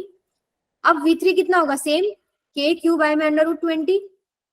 V4 कितना होगा, सेम के क्यू बाय में 2। अब ये टोटल पोटेंशियल निकल गया ना, ये आ जाएगा आपके पास के क्यू बाय में 2 प्लस में के क्यू बाय में √20 का ट्वाइस। ये पोटेंशियल है टोटल इस पोजीशन पे, ठीक है। अब मान लो आप एक चार्ज लेके आ रहे हो इन्फिनिटी से, फिफ्थ चार्ज जो कि क्यू ही है, इन्फिनिटी से यहाँ आप ला रहे हो, आप फाइनल पोजीशन क्या आपकी, ये वाला पॉइंट, ठीक है। इसको मान लो आप x, तो v एट x माइनस जहां से शुरू किया, that is equal to work done in moving the charge from infinity to x into divided by में जो आप चार्ज को लेके आ रहे हो, जो कि कैपिटल Q है, और वर्क डन निकल जाएगा ना। अब आपका ये तो 0 होता ही है, और vx आप निकाल चुके हो, कितना आ जाएगा, 2। ये ऑप्शन आएगा। यस, 2 इंटू में के क्यू बाय 2 प्लस में के क्यू बाय में √20 इंटू में capital Q, this is work done infinity से x, ठीक है। यहाँ से आपका आंसर कितना बन रहा है, ये बनेगा 1 बाय में √5। इजी है ना। और एक जो स्टूडेंट बोल रहे थे, वो मुझे एक्चुअली समझ में नहीं आया, क्या कॉन्सेप्ट यूज करो बेटा, दोबारा रिपीट करोगे। एक स्टूडेंट अभी बोल रहा था ना रिपल्शन वाला,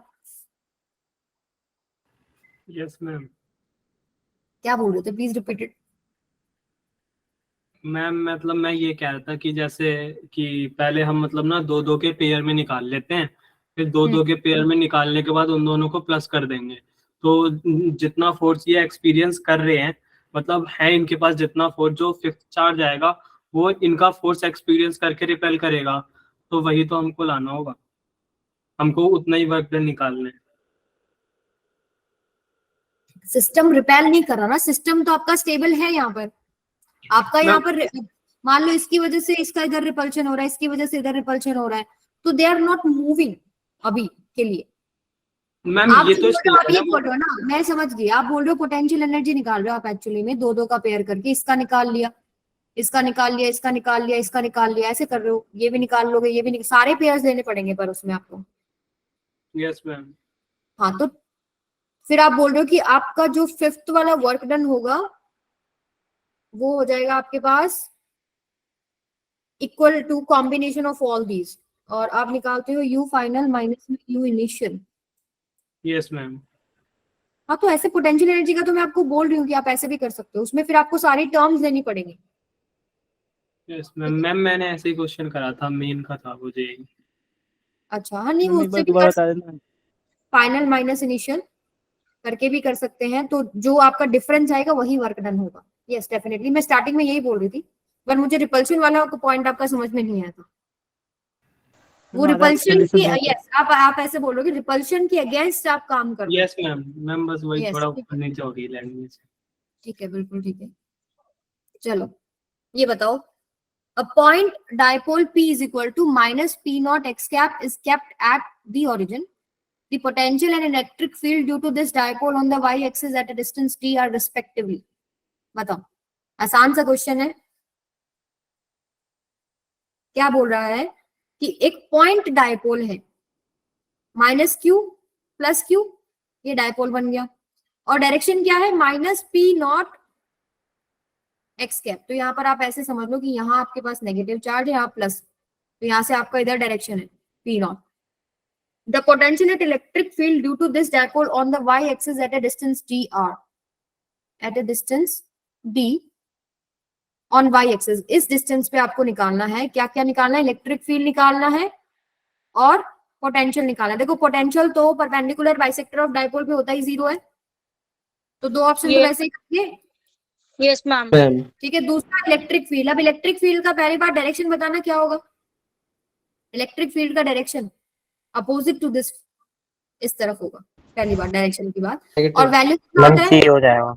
होना चाहिए केपी बाय में एक्स क्यू। ठीक है, अब यहाँ पर एक्स ए क्या है, होगा। यस केपी बाय में डी क्यूब, और के को खोल लो 1 बाय में 4 पाई एप्सिलॉन नॉट। ए नहीं होगा, बी होगा, नहीं बी नहीं होगा, सी होगा। मैम सी तो कट गया। सी आएगा। सॉरी नहीं कटा।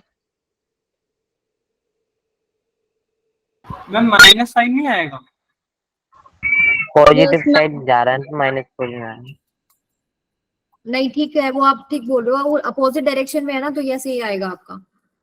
मैम इसलिए तो हमने बोला। यस यस, ओरिजिनल Option है ना? डायपोल आपका ये डायरेक्शन में है ना, Yes, इसके ma'am. अपोजिट आपका इलेक्ट्रिक फील्ड है। तो वेक्टर में जब हम रिप्रेजेंट करते हैं तो दोनों का अपोजिट साइन हो गया। हम क्या लिख रहे हैं, ये इलेक्ट्रिक फील्ड है ना, तो इलेक्ट्रिक फील्ड इसका डायरेक्शन का तो अपोजिट है ना, तो इसका माइनस करना पड़ेगा ऐसे। यस तो मैम, ए मैं इज वही द कह राइट, बिल्कुल ठीक है।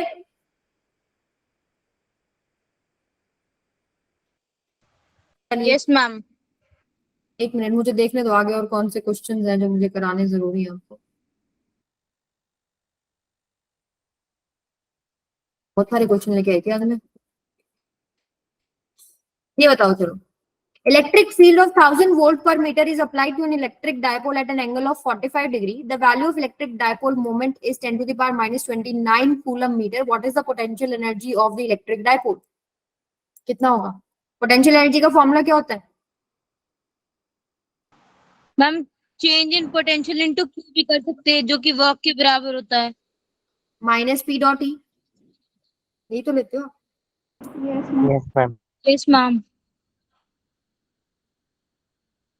ठीक है, तो अगर आप लिखेंगे तो minus P E cos theta, cos theta, theta 45 दे रखा है, पी और ई के बीच में, पी और ई के बीच में ना। Electric field of 1000 volt applied to an electric dipole at an angle of 45 degree. एक डायपोल के साथ 45 डिग्री लग रहा है, तो ऑब्वियसली थीटा कितना हो जाएगा, 45 degree.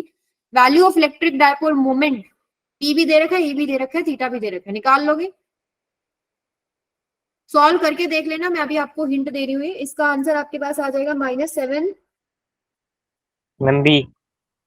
Yes -7 into 10 to the power -27, yes correct.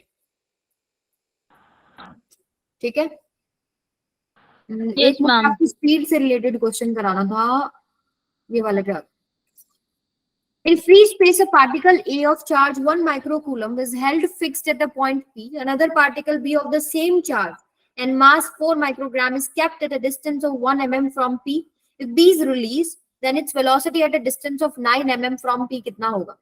क्या बोल रहा है कि वेलोसिटी से रिलेटेड क्वेश्चन आ सकता है आपके पेपर में। तो ये बोल रहा है कि एक पार्टिकल है A पॉइंट पे जिसका चार्ज है 1 माइक्रोकूलम, इसको फिक्स रखा है, इसको नहीं मूव करना है, is held fix eight point P. A particle A of charge this is held, अच्छा पॉइंट का नाम P बोला है, पार्टिकल का नाम A है। Another particle B of the same charge and mass 4 microgram is kept at a distance of 1 mm. एक आपके पास B पार्टिकल है, सेम चार्ज है, यानी कि 1 माइक्रोकूलम ही इस पे चार्ज है, मास इसका कितना है 4 microgram, is kept at a distance of 1 mm. इनके बीच में डिस्टेंस कितना है बेटा 1 mm. अभी शुरुआत में देखो ये सिस्टम ऐसे रखा है, ठीक है, बाद में इसको रिलीज कर दिया, छोड़ दिया आपने, रखा था पहले अब छोड़ दिया, छोड़ोगे तो फोर्स ऑफ रिपल्शन आ गया ना, फोर्स ऑफ रिपल्शन की वजह से मूव करेगा। अब उन्होंने पूछा है कि बी रिलीज होने के बाद वेलोसिटी निकालो eight a distance of 9 mm from P, यानी इनिशियल पॉइंट ये है, अब फाइनल ये तो फिक्स था, इसको तो हिलाना ही नहीं है, ठीक है। अब जो दूसरा पोजीशन हो गया ये, अब डिस्टेंस है 9 mm, ठीक है। इस पॉइंट पर इसका v निकालना है आपको, ये मूव कर रहा है, इस पॉइंट पर आपको क्या निकालना है, v निकालना है, ठीक है। क्लियर है सबको? तो कॉन्सेप्ट क्या लगाएंगे, कॉन्सेप्ट यहाँ लगेगा कंजर्वेशन ऑफ एनर्जी। इस तरफ शुरुआत में सिस्टम के पास kinetic energy plus potential energy, this is equal to, ये आपके पास इनिशियल कंडीशन हो गया, और फाइनल में काइनेटिक एनर्जी प्लस में पोटेंशियल एनर्जी, ये फाइनल कंडीशन हो गया, करेक्ट। इनिशियल काइनेटिक एनर्जी बताओ, दोनों रेस्ट पे है ना शुरुआत में, तो ये तो Zero. जीरो ही हो गया। अब पोटेंशियल एनर्जी इनिशियल को मैं यूआई लिख लेती हूँ, that is equal to kinetic energy final, तो अब है कुछ ना कुछ, ये तो रेस्ट पे है बट इसकी है, इसकी कितनी है, हाफ एम वी स्क्वायर, इसका मास है इसके पास इस समय 9 mm डिस्टेंस की जब हम बात करें तो उसके पास v जो है स्पीड है, प्लस में उसका कुछ पोटेंशियल एनर्जी फाइनल लगा ले, तो हाफ एम वी स्क्वायर कितना हो जाएगा, u इनिशियल माइनस में u फाइनल, करेक्ट। आपको v निकालना है, निकाल सकते हैं हम, मुझे कॉन्सेप्ट Yes. बताना है आपको, मैकेनिकल एनर्जी कंजर्व करके आप v निकाल सकते हैं।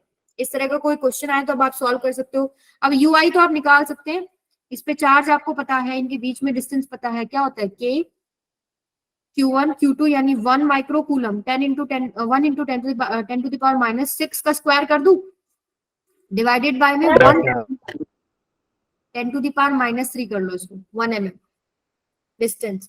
फाइनल क्या है आपके पास, k इंटू में चार्जेस तो वही है, 10 to the power minus 6 का स्क्वायर हो जाएगा, नीचे क्या आ जाएगा 10 to the power minus 3 into 9, यहाँ 1 mm डिस्टेंस है ना, इसको मैंने मीटर में कर लिया 10 to the power minus 3, यहाँ पर 9 mm डिस्टेंस है, 9 into 10 to the power minus 3, इसको आप सॉल्व कर लेंगे, ठीक है, that will be equal to half M V square. आपको मास भी गिवन है तो आप अंडर रूट करके वी नहीं निकाल सकते, क्या आ जाएगा, देखो यहाँ पर के को खोल लेते, ये बात सबको समझ में आ गई ना, ये वाली टर्म पोटेंशियल एनर्जी का फॉर्म होता है ना, Q1 Q2 बाय में आर, ठीक है। तो यहाँ पर इस दो चार्जेस के पेयर जो है आपके, इनके आप पोटेंशियल एनर्जी निकाल सकते हो k Q1 Q2 bye are से। अब यहाँ पर k की वैल्यू रख देते हैं, चलो कॉमन ले लेते हैं, पहले k कॉमन आ गया, ठीक है, ऊपर से 10 की पावर -12 भी कॉमन आ गया, नीचे से 10 की पावर -3 कॉमन आ गया, 1 माइनस 1/9 हो गया ना। Yes ma'am. अब इस पूरे को आप सॉल्व करेंगे ना तो कितना आ जाएगा, ये 9 बचेगा, k को खोल दो, 9 into 10 to the power 9, ये होगा 10 to the power -12, नीचे वाला ऊपर चला जाएगा -3 +3 बन जाएगा 10 to the power -9 और +9 दोनों कैंसिल, 9 बचेगा। डी ऑप्शन है। हाँ डी ऑप्शन है, 9 - 1 8/9, this is equal to half M V square. अब मास आपको माइक्रोग्राम में दे रखा है, इसको आप 10 to the power -6 करके सॉल्व कर लो, ये आपके पास क्या हो जाएगा 16 बाय में मास कितना है 4 into 10 to the power -6, that will be equal to V square, कितना हो जाएगा 4 1 जा 4 4 जा, तो ये 2 into 10 to the power 3 metre पर सेकेंड बनेगा जब आप स्क्वायर रूट ले लोगे। क्लियर है? Yes ma'am. तो इस तरह का क्वेश्चन देखो, अगर मैं डालती पेपर में तो कुछ वेलोसिटी से रिलेटेड, स्पीड निकालने से रिलेटेड जरूर डालती, बनते हैं क्वेश्चन। ये थोड़ा लेंथी है, मे बी आप लोगों के लिए थोड़ी शॉर्ट फॉर्म में कुछ दे रखा हूँ। ये तो सिंपल है, बता दो इनमें से कौन सा ऑप्शन है। The given graph shows variation with distance r from centre. आपको पता है कांस्टेंट वाला जो चीज है वो पोटेंशियल के बारे में बात करता है, करेक्ट। तो आखिरी के दोनों में से कौन सा है? सी, क्योंकि जब स्फीयर की बात कर रहे हैं ना उसके केस में तो आपके पास कुछ ऐसे आता है ऐसे, तो सी इज द राइट आंसर, ठीक है। Yes ma'am. ये हो गया, यस मैम। मैम चलो हाँ जी मैम वो एक बार बोलो वो बेटा। क्वेश्चन बताओ फिर से, जिसमें हमने कंजर्वेशन ऑफ कौन सा? एनर्जी किया था दोबारा बताऊं? मैम, बट ये बता दो कि हमने यहाँ पे 9 into 10 to the power 3 distance क्यों लिया सेकंड वाली इसमें क्यों लिया? UF क्योंकि में। उसने पूछा है कि देखो अगर बी को रिलीज, पहले इनिशियली यहाँ था ना आपका पार्टिकल, अब रिलीज कर दिया उन्होंने, तो पूछा velocity at a distance of 9 mm from P. अब जो फाइनल पोजीशन हम देखना चाह रहे हैं ना, वो कौन सी देखना चाह रहे हैं, जब वो 9 mm डिस्टेंस पे पहुंच चुका है, यहाँ वेलोसिटी निकालना है, ठीक है। हम मान रहे किसी तरीके का लॉस नहीं है कि जब ये दूर जाता जा रहा है तो उसका पोटेंशियल एनर्जी डिक्रीज होता जा रहा है, उसका काइनेटिक एनर्जी बढ़ता जा रहा होगा। तो फाइनल जो इनिशियल कंडीशन है वो है पहले जो उनकी काइनेटिक एनर्जी है प्लस पोटेंशियल एनर्जी। अब आप देख रहे हो कि काइनेटिक एनर्जी बढ़ रहा है, पोटेंशियल एनर्जी घट रहा है, समझ रहे हो? Yes ma'am. ठीक है, तो यहाँ पर अब जिस पॉइंट की आप बात कर रहे हो वहीं पे तो देखेंगे ना हम लोग। उन्होंने पूछा कि 9 mm जब वो पहुंच चुका है तब बात करो, तो पहले और जहां वो पूछा है वहां का कंपेयर करो। 8 पे पूछा होता 8 पे कंपेयर कर लेते, ठीक है। एनर्जी सिस्टम का सेम रहना चाहिए। मैम ये 16 कैसे आया, मुझे ये नहीं समझ आया। 16 ये 2 को मल्टीप्लाई कर दो, क्रॉस मल्टीप्लाई बेटा, ओके मैम। ठीक है। मेन बात है ये Yes. समझ आना चाहिए आपको, सेम क्वेश्चन नहीं मिलेगा पेपर में, समझ में ये आना चाहिए इनिशियल पोटेंशियल एनर्जी और फाइनल पोटेंशियल एनर्जी क्या है, मास से डिवाइड करना है और v अंडर रूट करके आप निकाल सकते हो, ठीक है। चलो एक क्वेश्चन और कर लेते हैं जी लास्ट, मैम। ये वाला बाय मैम। एक कर रहे हैं अभी, जाना नहीं, लास्ट क्वेश्चन। Okay ma'am. चलो 3 concentric metal shells A, B and C of respective radii A, B and C. A सबसे छोटा है, फिर B है, then C है, surface charge densities plus sigma, minus sigma, plus sigma respectively. The potential of shell B कितना होगा? मतलब आपको 3 ऐसे बोला है, 1 2 और ये हो गया आपके 3। पास 3। इसका आपका रेडियस है A, इसका B, इसका C। पहले पे प्लस सिग्मा है, अगले पे माइनस सिग्मा है और इस पे प्लस सिग्मा है, ठीक है। अब बात करते हैं potential of shall be. Shall be का पहले तो मुझे पोटेंशियल बताओ, उससे पहले चलो एक चीज और बताओ कि इसके ऊपर चार्ज कितना होगा इस वाले स्फीयर। अगर आपको सरफेस चार्ज डेंसिटी गिवन है, चार्ज पर यूनिट एरिया है वो, ठीक है। सरफेस चार्ज सिग्मा क्या है, चार्ज पर यूनिट एरिया। अब इसका सरफेस एरिया कितना है बेटा, 4 पाई ए स्क्वायर है ना, जी मैम। Yes, ma'am. इनटू में 4 पाई ए स्क्वायर, ये इसके ऊपर चार्ज हो जाएगा। फर्स्ट चार्ज जो है इसके ऊपर कितना हो जाएगा, माइनस सिग्मा इनटू में 4 पाई बी स्क्वायर। इस पे कितना हो जाएगा, सिग्मा इनटू में 4 पाई सी स्क्वायर। तो आपको चार्जेस मिल गए, Square. ठीक है, चार्जेस मिल Ma'am. गए ना। अब कहानी क्या है, पोटेंशियल निकालने की, हमने प्रैक्टिस भी करा था। अगर इसके ऊपर निकालना है, पहले तो इसी के वजह से निकलेगा, इसके सरफेस के ऊपर कितना होता है, के क्यू बाय में कैपिटल आर हो जाएगा, इसका खुद की जी वजह से। मैम। तो कितना आएगा आपके पास के, इसके ऊपर चार्ज कितना है, ये रहा माइनस सिग्मा इनटू में 4 पाई बी स्क्वायर बाय में, नीचे क्या लगाऊं, के क्यू बाय में पोटेंशियल क्या होता है, के क्यू बाय में आर होता है, तो इसका खुद का रेडियस Square. अब आपके पास प्लस अंदर वाले स्फीयर के लिए वो एक आउटसाइड पॉइंट है, करेक्ट। अगर आपको जी मैम। इसके ऊपर चार्ज आपको पता है सिग्मा इनटू में 4 पाई ए स्क्वायर, और इसकी वजह से आप किसी पॉइंट पर निकाल रहे हो यहाँ जिसका डिस्टेंस बी है, तो कितना होता है, इस सारे चार्ज को हम सेंटर पे मान लेते हैं, तो के Yes, ma'am. सिग्मा इनटू में 4 पाई ए स्क्वायर बाय में इस सेंटर से इसका डिस्टेंस बी, ठीक है। तो ये आपके पास क्या आएगा, के इनटू में सिग्मा इनटू में 4 पाई ए स्क्वायर बाय में बी। अब बात करते हैं बाहर वाले के लिए। बाहर वाले के लिए तो वो एक इनर पॉइंट हो गया, और जितना बाहर वाले के सरफेस पे है उतना ही उसके अंदर होगा हर जगह पर। तो इसके सरफेस पे कितना है, सिग्मा इनटू में 4 पाई सी स्क्वायर बाय में सी, उतना ही आपके पास हर जगह है, के इनटू में सिग्मा इनटू में 4 पाई सी स्क्वायर अपॉन में सी। ये बात सबको समझ में आ गई कि नहीं आ गई, बस हो गया क्वेश्चन। जी मैम आ गई। Yes, ma'am. अब यहाँ से आप चीजें ये काट रहा। सकते हो, ये कट गया, ये कट गया, जी मैम। यहाँ नहीं कट रहा, ये कट गया, ये कट गया। अब देखो जल्दी हो रही जाने की बेटा, नो मैम। मुझे ऐसे लग रहा है।